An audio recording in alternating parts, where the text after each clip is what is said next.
Supreme কোর্টের রায়ে খুশি মমতা বন্দ্যোপাধ্যায়। তিনি বলেন, আজ আমি সবচেয়ে খুশি মানুষ। সুপ্রিম কোর্টে গিয়েছিলাম বলেই বাদ পড়াদের অনেকেই ভোট দিতে পারবেন এই নির্বাচনে।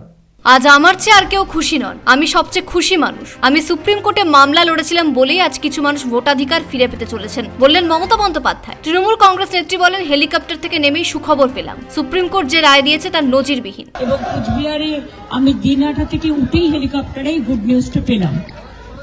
আমি বারবার করে সবাইকে বলছিলাম, ধৈর্য রাখুন, অ্যাডজুডিকেশনে অ্যাপ্লাই করুন ট্রিব্যুনালে, এবং টুডে অর টুমরো আপনারা নিশ্চয়ই পাবেন।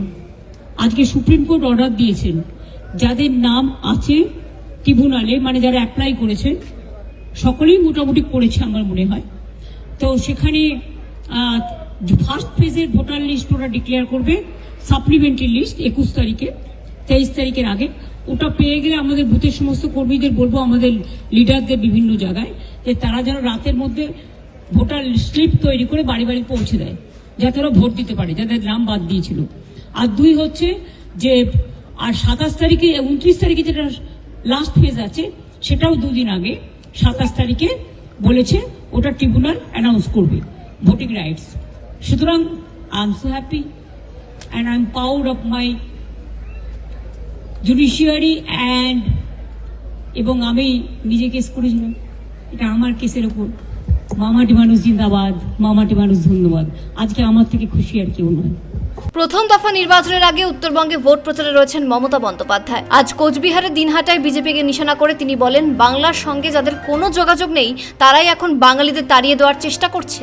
এখন দিল্লি কা লাড্ডু খেয়ে যান। 4 মের পর আমি আপনাদের নারকেলের নাড়ু খাওয়াবো। প্রথমে দেখাবে বিজেপি জিতছে, ভয় পাবেন না, ওটা ওদের প্ল্যান, চক্রান্ত।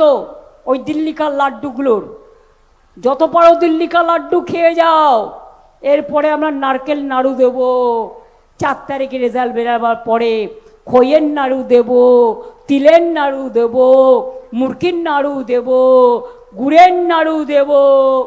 তৃণমূল কংগ্রেস নেত্রী বলেন, রাজ্যের মানুষকে এসআইআর এর নামে হেনস্থা করা হচ্ছে। নাম না করে অমিত শাহ ও মোদীকে নিশানা করেন তিনি। মমতা বন্দ্যোপাধ্যায় বলেন, এরা সবাই চড়ুই পাখি, ভোট ফুরালেই কেটে পড়বে। ব্যুরো রিপোর্ট, পূবের কলম ডিজিটাল।